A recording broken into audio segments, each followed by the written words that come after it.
নমস্কার সকলকে। গান ও গল্পে অঙ্কিতা চ্যানেলে আজকের নিবেদন বিশ্বকবি রবীন্দ্রনাথ ঠাকুর রচিত স্বর্ণমৃগ। আদ্যনাথ এবং বৈদ্যনাথ চক্রবর্তী দুই শরিক। উভয়ের মধ্যে বৈদ্যনাথের অবস্থাই কিছু খারাপ। বৈদ্যনাথের বাপ মহেশচন্দ্রের বিষয়বুদ্ধি আদৌ ছিল না। তিনি দাদা শিবনাথের উপর সম্পূর্ণ নির্ভর করিয়া থাকিতেন। শিবনাথ ভাইকে প্রচুর স্নেহবাক্য দিয়া তৎপরিবর্তে তাহার বিষয় সম্পত্তি সমস্ত আত্মসাৎ করিয়া লন। কেবল খানকত কোম্পানির কাগজ অবশিষ্ট থাকে। জীবন সমুদ্রে সেই কাগজ কখানি বৈদ্যনাথের একমাত্র অবলম্বন। শিবনাথ বহু অনুসন্ধানে তাহার পুত্র আদ্যনাথের সহিত এক ধনীর একমাত্র কন্যার বিবাহ দিয়া বিষয়বুদ্ধির আরেকটি সুযোগ করিয়া রাখিয়াছিলেন। মহেশচন্দ্র একটি সপ্তকন্যা ভারগ্রস্ত দরিদ্র ব্রাহ্মণের প্রতি দয়া করিয়া 1 পয়সা পণ না লইয়া তাহার জ্যেষ্ঠা কন্যাটির সহিত পুত্রের বিবাহ দেন। 7টি কন্যাকে যে ঘরে লন নাই তাহার কারণ তাহার একটি মাত্র পুত্র এবং ব্রাহ্মণও সেরূপ অনুরোধ করেন নাই। তবে তাহাদের বিবাহের উদ্দেশ্যে সাধ্যাতিরিক্ত অর্থ সাহায্য করিয়াছিলেন।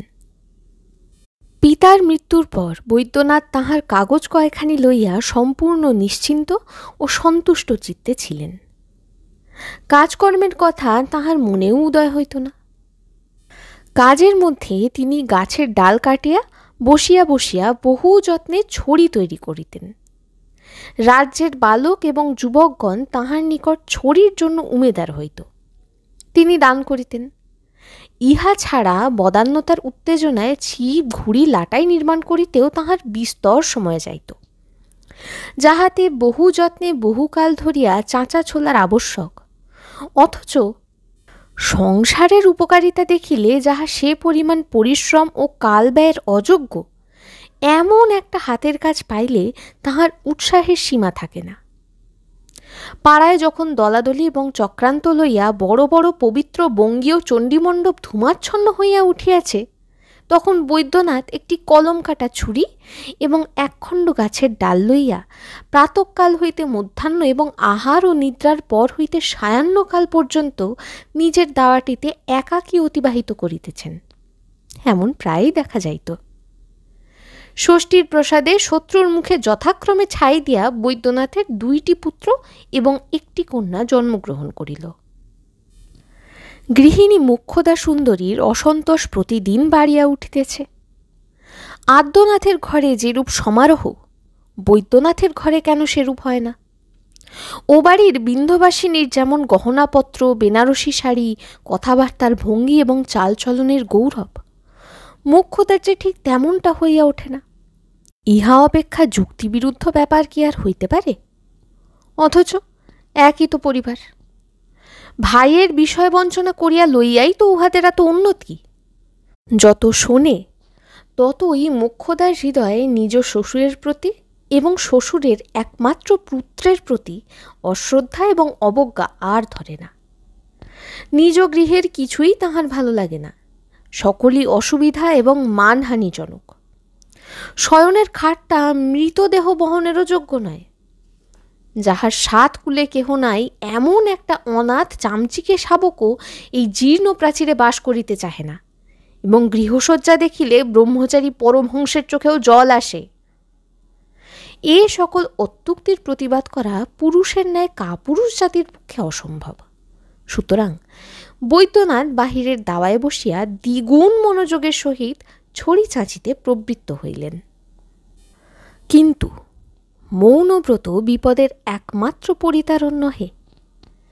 একদিন স্বামীর শিল্পকার্যে বাধা দিয়া গৃহিণী তাহাকে অন্তঃপুরে আহ্বান করিয়া আনিতেন। অত্যন্ত গম্ভীরভাবে অন্যদিকে চাহিয়া বলিতেন, গোয়ালার দুধ বন্ধ করিয়া দাও। বৈদ্যনাথ কিয়ৎক্ষণ স্তব্ধ থাকিয়া নম্রভাবে বলিতেন, দুধটা বন্ধ করিলে কি চলিবে? ছেলেরা খাইবে কি? গৃহিণী উত্তর করিতেন, আমানি। আবার কোনোদিন ইহার বিপরীত ভাব দেখা যাইত। গৃহিণী বৈদ্যনাথকে ডাকিয়া বলিতেন, আমি জানি না, যা করিতে হয় তুমি করো। বৈদ্যনাথ ম্লান মুখে জিজ্ঞাসা করিতেন, কি করিতে হইবে? স্ত্রী বলিতেন, এ মাসের মতো বাজার করিয়া আনো বলিয়া এমন একটা ফর্দ দিতেন যাহাতে একটা রাজসূয়যোগ্য সমারোহের সহিত সম্পন্ন হইতে পারিত। বৈদ্যনাথ যদি সাহসপূর্বক প্রশ্ন করিতেন, এত কি আবশ্যক আছে? উত্তর শুনিতেন, তবে ছেলেগুলো না খাইতে পাইয়া মরুক এবং আমিও যাই, তাহা হইলে তুমি একলা বসিয়া খুব সস্তায় সংসার চালাইতে পারিবে। এই রূপে ক্রমে ক্রমে বৈদ্যনাথ বুঝিতে পারিলেন, ছড়ি চাচিয়া আর চলে না, একটা কিছু উপায় করা চাই। চাকরি করা অথবা ব্যবসা করা বৈদ্যনাথের পক্ষে দুরাশা। অতএব কুবেরের ভাণ্ডারে প্রবেশ করিবার একটা সংক্ষেপ রাস্তা আবিষ্কার করা চাই। একদিন রাত্রে বিছানায় শুইয়া কাতরভাবে প্রার্থনা করিলেন, হে মা জগদম্বে, স্বপ্নে যদি একটা দুঃসাধ্য রোগের পেটেন্ট ওষুধ বলিয়া দাও, কাগজে তাহার বিজ্ঞাপন লিখিবার ভার আমি লইব। সে রাত্রে স্বপ্নে দেখিলেন, তাহার স্ত্রী তাহার প্রতি অসন্তুষ্ট হইয়া বিধবা বিবাহ করিব বলিয়া একান্ত পণ করিয়া বসিয়াছেন। অর্থাভাব সত্ত্বে উপযুক্ত গহনা কোথায় পাওয়া যাইবে বলিয়া বৈদ্যনাথ উক্ত প্রস্তাবে আপত্তি করিতেছেন। বিধবার গয়না আবশ্যক করে না বলিয়া পত্নী আপত্তি খণ্ডন করিতেছেন। তাহার কি একটা চূড়ান্ত জবাব আছে বলিয়া তাহার মনে হইতেছে, অথচ কিছুতেই মাথায় আসিতেছে না। এমন সময় নিদ্রাভঙ্গ হইয়া দেখিলেন সকাল হইয়াছে, এবং কেন যে তাহার স্ত্রীর বিধবা বিবাহ হইতে পারে না তাহার সদুত্তর তৎক্ষণাৎ মনে পড়িয়া গেল, এবং সেজন্য বোধ করি কিঞ্চিৎ দুঃখিত হইলেন। পরদিন প্রাতকৃত্য সমাপন করিয়া একাকী বসিয়া ঘুড়ির লক তৈরি করিতেছেন, এমন সময় এক সন্ন্যাসী জয়ধ্বনি উচ্চারণ করিয়া দ্বারে আগত হইল। সেই মুহূর্তেই বিদ্যুতের মতো বৈদ্যনাথ ভাবী ঐশ্বর্যের উজ্জ্বল মূর্তি দেখিতে পাইলেন। সন্ন্যাসীকে প্রচুর পরিমাণে আদর, অভ্যর্থনা ও আহার্য যোগাইলেন। অনেক সাধ্য সাধনার পর জানিতে পারিলেন, সন্ন্যাসী সোনা তৈরি করিতে পারে এবং সে বিদ্যা তাহাকে দান করিতেও সে অসম্মত হইল না। গৃহিণীও নাচিয়া উঠিলেন। যকৃতের বিকার উপস্থিত হইলে লোকে যেমন সমস্ত হলুদ বর্ণ দেখে, তিনি সেই রূপ পৃথিবীময় সোনা দেখিতে লাগিলেন। কল্পনা কারিগরের দ্বারা শয়নের খাট, গৃহসজ্জা এবং গৃহ প্রাচীর পর্যন্ত সোনায় মণ্ডিত মনে করিয়া মনে মনে বিন্ধ্যবাসিনীকে নিমন্ত্রণ করিলেন। সন্ন্যাসী প্রতিদিন 2 সের করিয়া দুগ্ধ এবং 1.5 সের করিয়া মোহনভোগ খাইতে লাগিল এবং বৈদ্যনাথের কোম্পানির কাগজ দহন করিয়া অজস্র রৌপ্য রস নিঃসৃত করিয়া লইল। ছিপ, ছড়ি, লাটাইয়ের কাঙালরা বৈদ্যনাথের রুদ্ধ দ্বারে নিষ্ফল আঘাত করিয়া চলিয়া যায়। ঘরের ছেলেগুলা যথাসময় খাইতে পায় না, পড়িয়া গিয়া কপাল ফুলায়, কাঁদিয়া আকাশ ফাটাইয়া দেয়। কর্তা গৃহিণী কাহারও তাহাতে ভ্রুক্ষেপ নাই। নিস্তব্ধভাবে অগ্নিকুণ্ডের সম্মুখে বসিয়া কটাহের দিকে চাহিয়া উভয়ের চোখে পল্লব নাই, মুখে কথা নাই। তৃষিত একাগ্র নেত্রে অবিশ্রাম অগ্নিশিখার প্রতিবিম্ব পড়িয়া চোখের মণি যেন স্পর্শমণির গুণ প্রাপ্ত হইল। দৃষ্টিপথ সায়াহ্নের সূর্যাস্ত পথের মতো জ্বলন্ত সুবর্ণ প্রলেপে রাঙা হইয়া উঠিল। 2খানা কোম্পানির কাগজ এই স্বর্ণ অগ্নিতে আহুতি দেওয়ার পর একদিন সন্ন্যাসী আশ্বাস দিল, কাল সোনার রং ধরিবে। সেদিন রাত্রে আর কাহারও ঘুম হইল না। স্ত্রী পুরুষে মিলিয়া সুবর্ণপুরী নির্মাণ করিতে লাগিলেন। তৎসম্বন্ধে মাঝে মাঝে উভয়ের মধ্যে মতভেদ এবং তর্কও উপস্থিত হইয়াছিল, কিন্তু আনন্দ আবেগে তাহার মীমাংসা হইতে বিলম্ব হয় নাই। পরস্পর পরস্পরের খাতিরে নিজ নিজ মত কিছু কিছু পরিত্যাগ করিতে করিতে অধিক ইতস্তত করেন নাই। সে রাত্রে দাম্পত্য একীকরণ এত ঘনীভূত হইয়া উঠিয়াছিল। পরদিন আর সন্ন্যাসীর দেখা নাই। চারিদিক হইতে সোনার রং ঘুচিয়া গিয়া সূর্য কিরণ পর্যন্ত অন্ধকার দেখা দিল।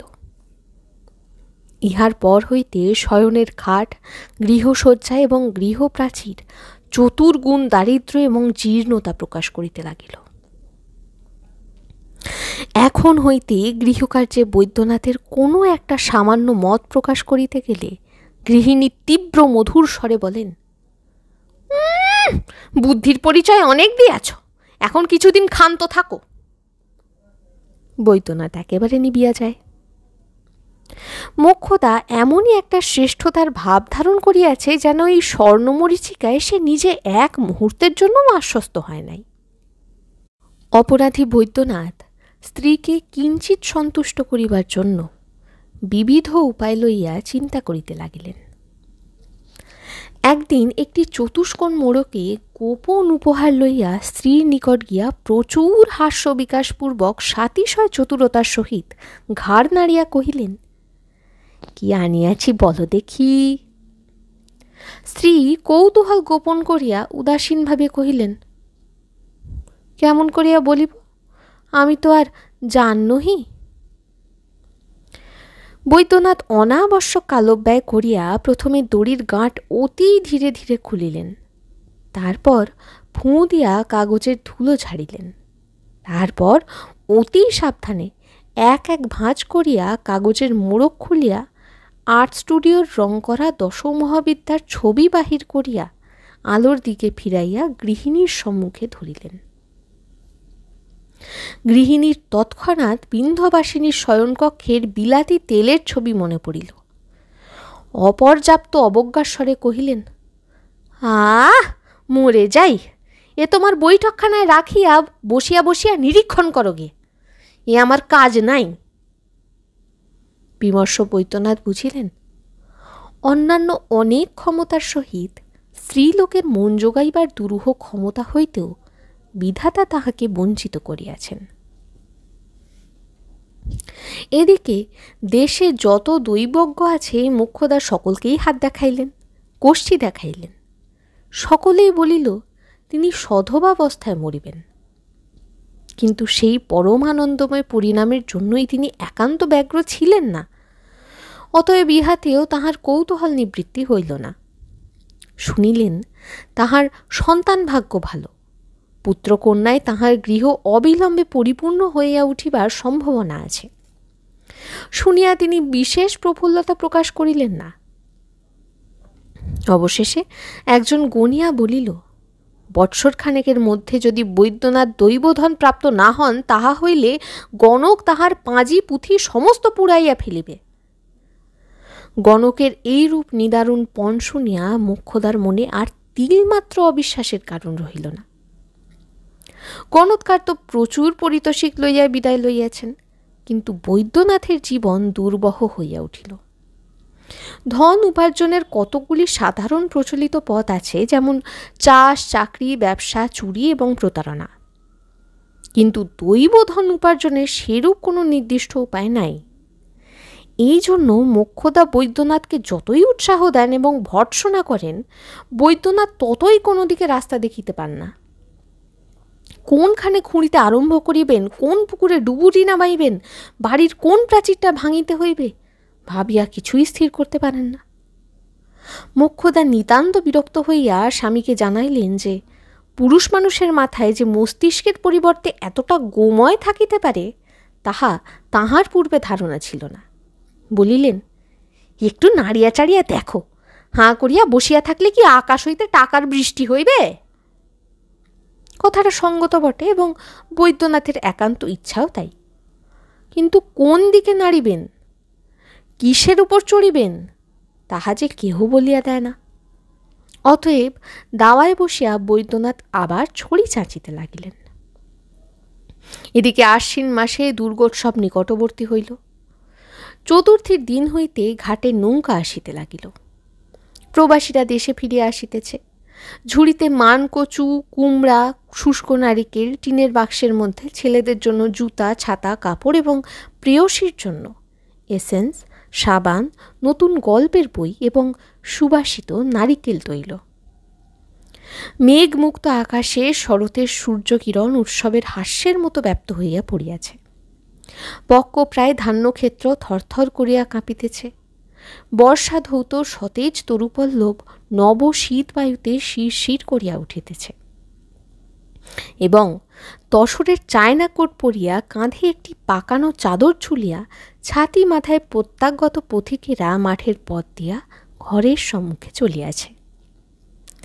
বৈদ্যনাথ বসিয়া বসিয়া তাহাই দেখেন, এবং তাহার হৃদয় হইতে দীর্ঘ নিঃশ্বাস উচ্ছ্বসিত হইয়া ওঠে। নিজের নিরানন্দ গৃহের সহিত বাংলাদেশের সহস্র গৃহের মিলনোৎসবের তুলনা করেন এবং মনে মনে বলেন, বিধাতা কেন আমাকে এমন অকর্মণ্য করিয়া সৃজন করিয়াছেন। ছেলেরা ভোরে উঠিয়াই প্রতিমা নির্মাণ দেখিবার জন্য আদ্যানাথের বাড়ির প্রাঙ্গণে গিয়া হাজির হইয়াছিল। খাবার বেলা হইলে দাসী তাহাদিগকে বলপূর্বক গ্রেপ্তার করিয়া লইয়া আসিল। তখন বৈদ্যনাথ বসিয়া বসিয়া এই বিশ্বব্যাপী উৎসবের মধ্যে নিজের জীবনের নিষ্ফলতা স্মরণ করিতেছিলেন। দাসীর হাত হইতে ছেলে দুটিকে উদ্ধার করিয়া কোলের কাছে ঘনিষ্ঠভাবে টানিয়া বড়টিকে জিজ্ঞাসা করিলেন, হ্যাঁ রে অবু, এবার পুজোর সময় কি চাস বল দেখি। অবিনাশ তৎক্ষণাৎ উত্তর করিল, একটা নৌকো দিও বাবা। ছোটটিও মনে করিল বড় ভাইয়ের চেয়ে কোনো বিষয় ন্যূন হওয়া কিছু নয়, কহিল, আমাকেও একটা নৌকো দিও বাবা। বাপের উপযুক্ত ছেলে, একটা অকর্মণ্য কারুকার্য পাইলে আর কিছু চাহে না। বাপ বলিলেন, আচ্ছা। এদিকে যথাকালে পূজার ছুটিতে কাশী হইতে মোক্ষদার এক খুড়া বাড়ি ফিরিয়া আসিলেন। তিনি ব্যবসায়ী উকিল। মোক্ষদা কিছুদিন ঘন ঘন তাহার বাড়ি যাতায়াত করিলেন। অবশেষে একদিন স্বামীকে আসিয়া বলিলেন, ওগো, তোমাকে কাশী যাইতে হইতেছে। বৈদ্যনাথ সহসা মনে করিলেন, বুঝি তাহার মৃত্যুকাল উপস্থিত। গণকোষ্ঠী হইতে আবিষ্কার করিয়াছে, সহধর্মিণী সেই সন্ধান পাইয়া তাহার সদ্গতি করিবার যুক্তি করিতেছেন। পরে শুনিলেন এইরূপ জনশ্রুতি যে কাশীতে একটি বাড়ি আছে, সেখানে গুপ্তধন মিলিবার কথা। সেই বাড়ি কিনিয়া তাহার ধন উদ্ধার করিয়া আনিতে হইবে। বৈদ্যনাথ বললেন, কি সর্বনাশ, আমি কাশী যাইতে পারিব না। বৈদ্যনাথ কখনো ঘর ছাড়িয়া কোথাও যান নাই। গৃহস্থকে কি করিয়া ঘর ছাড়া করিতে হয় প্রাচীন শাস্ত্রকারগণ লিখিতেছেন। স্ত্রীলোকের সে সম্বন্ধে অশিক্ষিত পটুত্ব আছে। মোক্ষদা মুখের কথায় ঘরের মধ্যে যেন লঙ্কার ধোঁয়া দিতে পারিতেন, কিন্তু তাহাতে হতভাগ্য বৈদ্যনাথ কেবল চোখের জলে ভাসিয়া যাইত, কাশী যাইবার নাম করিত না। দিন 2-3 গেল। বৈদ্যনাথ বসিয়া বসিয়া কতকগুলা কাষ্ঠখণ্ড কাটিয়া কুঁদিয়া জোড়া দিয়া 2খানি খেলনার নৌকা তৈরি করিলেন। তাহাতে মাস্তুল বসাইলেন, কাপড় কাটিয়া পাল আঁটিয়া দিলেন, লাল শালুর নিশান উড়াইলেন, হাল ও দাঁড় বসাইয়া দিলেন, একটি পুতুল কর্ণধার এবং আরোহীও ছাড়িলেন না। তাহাতে বহু যত্ন এবং আশ্চর্য নিপুণতার প্রকাশ করিলেন। সে নৌকা দেখিয়া অসহ্য চিত্তচাঞ্চল্য না জন্মে এমন সংযত চিত্ত বালক সম্প্রতি পাওয়া দুর্লভ। অতএব বৈদ্যনাথ সপ্তমীর পূর্বরাত্রে যখন নৌকা দুটি লইয়া ছেলেদের হাতে দিলেন, তাহার আনন্দে নাচিয়া উঠিল। একে তো নৌকার খোলটাই যথেষ্ট, তাহাতে আবার হাল আছে, দাঁড় আছে, মাস্তুল আছে, পাল আছে, আবার যথাস্থানে মাঝি বসিয়া। ইহাই তাহাদের সমধিক বিস্ময়ের কারণ হইল। ছেলেদের আনন্দ কলরবে আকৃষ্ট হইয়া মোক্ষদা আসিয়া দরিদ্র পিতার পূজার উপহার দেখিলেন। দেখিয়া কাঁদিয়া রাগিয়া কপালে করাঘাত করিয়া খেলনা দুটো কাড়িয়া জানলার বাহিরে ছুঁড়িয়া ফেলিয়া দিলেন। সোনার হার গেল, সাটিনের জামা গেল, জরির টুপি গেল, শেষে কিনা হতভাগ্য মনুষ্য 2খানা খেলনা দিয়ে নিজের ছেলেকে প্রতারণা করিতে আসিয়াছে, তাও আবার 2 পয়সা ব্যয় নাই, নিজের হাতে নির্বাণ। ছোট ছেলে তো ঊর্ধ্বশ্বাসে কাঁদিতে লাগিল।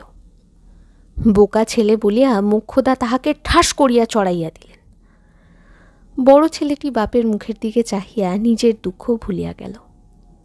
উল্লাসের ভান মাত্র করিয়া কহিল, বাবা, আমি কাল ভোরে গিয়ে কুড়িয়ে নিয়ে আসব। বৈদ্যনাথ তাহার পরদিন কাশী যাইতে সম্মত হইলেন, কিন্তু টাকা কোথায়? তাহার স্ত্রী গহনা বিক্রয় করিয়া টাকা সংগ্রহ করিলেন। বৈদ্যনাথের পিতামহীর আমলের গহনা, এমন খাঁটি সোনা এবং ভারী গহনা আজকালকার দিনে পাওয়াই যায় না।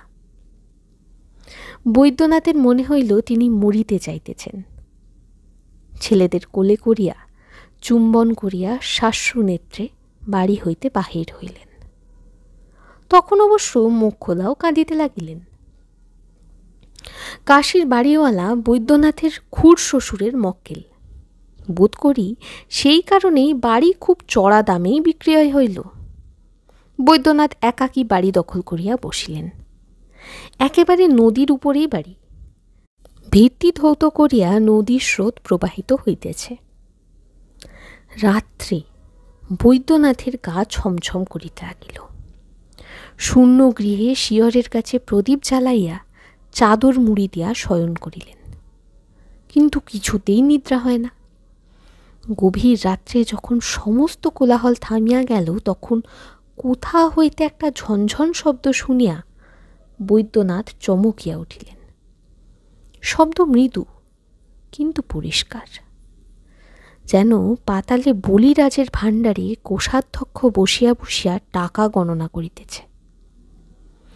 বৈদ্যনাথের মনে ভয় হল, কৌতূহল হইল এবং সেই সঙ্গে দুর্জয় আশার সঞ্চার হইল। কম্পিত হস্তে প্রদীপ লইয়া ঘরে ঘরে ফিরিলেন। এই ঘরে গেলে মনে হয় শব্দ ও ঘর হইতে আসিতেছে, ও ঘরে গেলে মনে হয় এ ঘর হইতে আসিতেছে। বৈদ্যনাথ সমস্ত রাত্রি কেবলই এ ঘর ও ঘর করিলেন। দিনের বেলা সেই পাতাল ভেদী শব্দ অন্যান্য শব্দের সহিত মিশিয়া গেল, আর তাহাকে চিনা গেল না। রাত্রি 2 প্রহরের সময় জগৎ নিদ্রিত হইল, তখন আবার সেই শব্দ জাগিয়া উঠিল। বৈদ্যনাথের চিত্ত নিতান্ত অস্থির হইল। শব্দ লক্ষ্য করিয়া কোন দিকে যাইবেন ভাবিয়া পাইলেন না। মরুভূমির মধ্যে জলের কল্লোল শোনা যাইতেছে, অথচ কোন দিক হইতে আসিতেছে নির্ণয় হইতেছে না। ভয় হইতেছে, পাছে একবার ভুল পথ অবলম্বন করিলে গুপ্ত নির্ঝরণী একেবারে আয়ত্তের অতীত হইয়া যায়। তৃষিত পথিক স্তব্ধভাবে দাঁড়াইয়া প্রাণপণ কান খাড়া করিয়া থাকে। এদিকে তৃষ্ণা উত্তরোত্তর প্রবল হইয়া উঠে। বৈদ্যনাথের সেই অবস্থা হইল। বহুদিন অনিশ্চিত অবস্থাতেই কাটিয়া গেল। কেবল অনিদ্রা এবং বৃথা আশ্বাসে তাহার সন্তোষ স্নিগ্ধ মুখে ব্যগ্রতার তীব্র ভাব রেখাঙ্কিত হইয়া উঠিল। কোটর নিবিষ্ট চকিত নেত্রে মধ্যাহ্নের মরু বালুকার মতো একটা জ্বালা প্রকাশ পাইল। অবশেষে একদিন দ্বিপ্রহরে সমস্ত দ্বার রুদ্ধ করিয়া ঘরের মেঝেময় শাবল ঠুকিয়া শব্দ করিতে লাগিলেন। একটি পার্শ্ববর্তী ছোট কুঠুরির মেঝের মধ্য হইতে ফাঁপা আওয়াজ দিল। রাত্রি নিষুপ্ত হইলে পর বৈদ্যনাথ একাকী বসিয়া সেই মেঝে খনন করিতে লাগিলেন। যখন রাত্রি প্রভাত প্রায়, তখন ছিদ্র খনন সম্পূর্ণ হইল। বৈদ্যনাথ দেখিলেন নিচে একটা ঘরের মতো আছে, কিন্তু সেই রাত্রের অন্ধকারে তাহার মধ্যে নির্বিচারে পা নামাইয়া দিতে সাহস করিলেন না। গর্তের উপর বিছানা চাপা দিয়া শয়ন করিলেন, কিন্তু শব্দ এমনই পরিস্ফুট হইয়া উঠিল যে ভয়ে সেখান হইতে উঠিয়া আসিলেন, অথচ গৃহ অরক্ষিত রাখিয়া দ্বার ছাড়িয়া দূরে যাইতেও প্রবৃত্তি হইল না। লোভ এবং ভয় 2 দিক হইতে 2 হাত ধরিয়া টানিতে লাগিল। রাত্রি কাটিয়া গেল। আজ দিনের বেলাও শব্দ শোনা যায়। ভৃত্যকে ঘরের মধ্যে ঢুকিতে না দিয়া বাহিরে আহারাদি করিলেন। আহারান্তে ঘরে ঢুকিয়া দ্বারের চাবি লাগাইয়া দিলেন। দুর্গা নাম উচ্চারণ করিয়া গহ্বর মুখ থেকে বিছানা সরাইয়া ফেলিলেন। জলের ছলছল এবং ধাতু দ্রব্যের ঠং ঠং খুব পরিষ্কার শোনা গেল। ভয় ভয়ে গর্তের কাছে আস্তে আস্তে মুখ লইয়া গিয়া দেখিলেন অনতি উচ্চ কক্ষের মধ্যে জলের স্রোত প্রবাহিত হইতেছে। অন্ধকারে আর বিশেষ কিছু দেখিতে পাইলেন না। একটা বড় লাঠি নামাইয়া দেখিলেন জল 1 হাঁটুর অধিক নহে।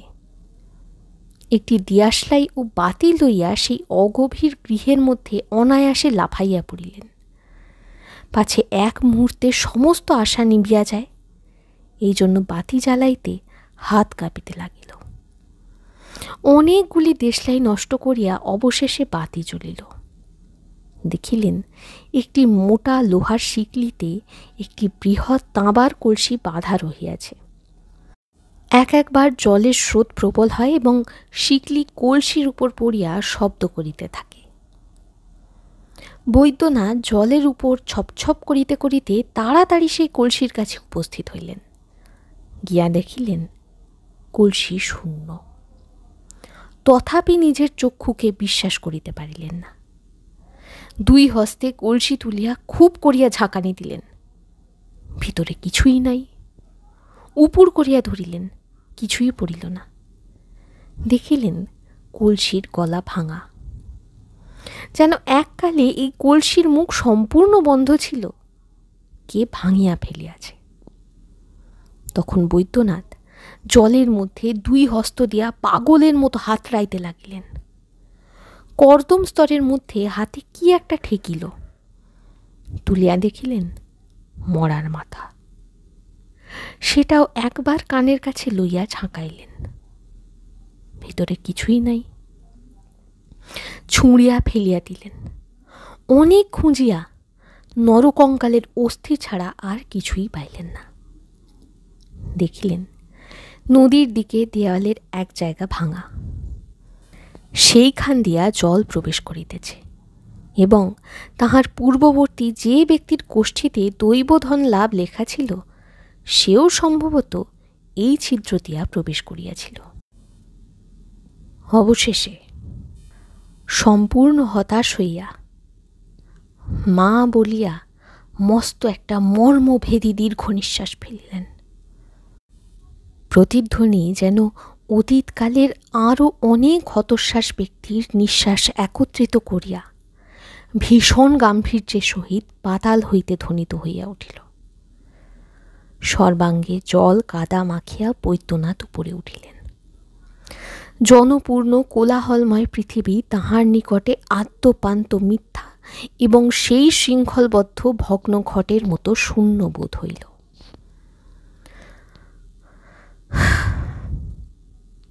আবার যে জিনিসপত্র বাঁধিতে হইবে, টিকিট কিনিতে হইবে, গাড়ি চড়িতে হইবে, বাড়ি ফিরিতে হইবে, স্ত্রীর সহিত বাগবিতণ্ডা করিতে হইবে, জীবন প্রতিদিন বহন করিতে হইবে, সে তাহার অসহ্য বলিয়া বোধ হইল।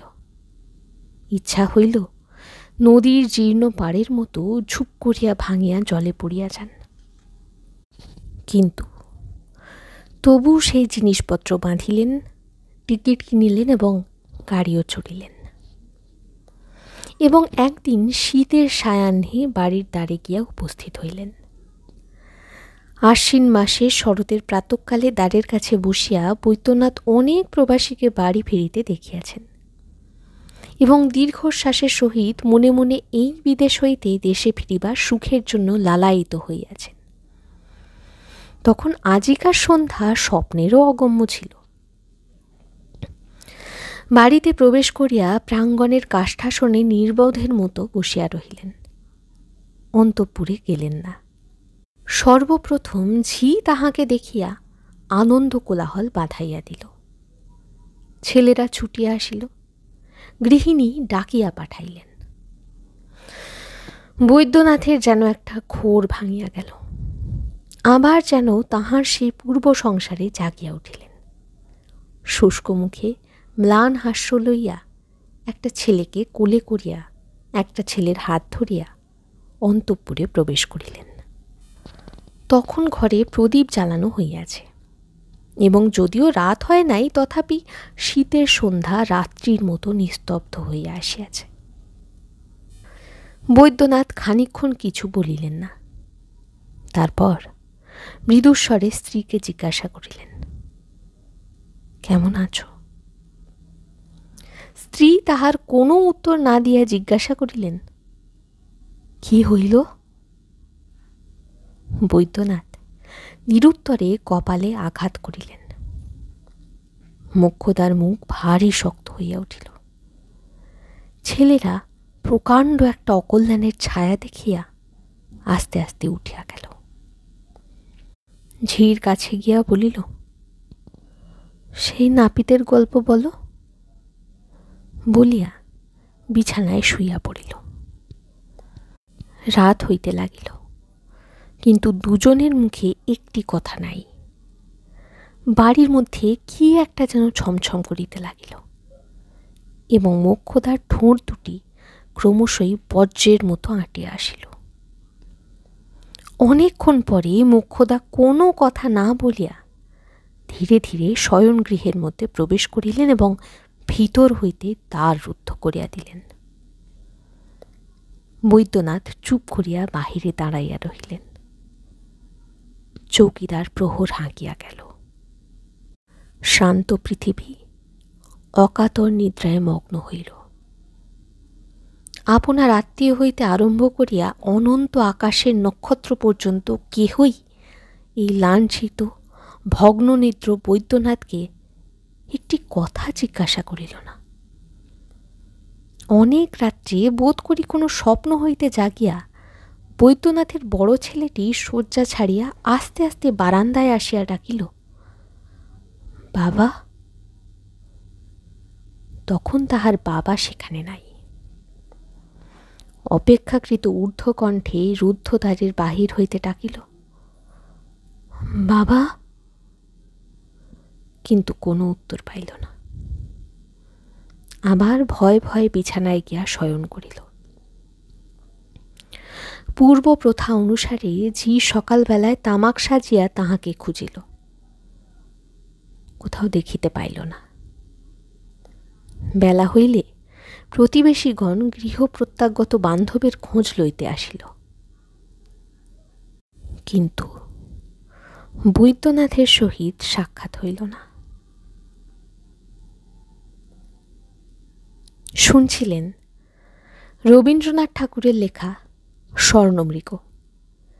ভালো লাগলে লাইক, কমেন্ট, শেয়ার এবং সাবস্ক্রাইব করবেন। ভালো থাকবেন।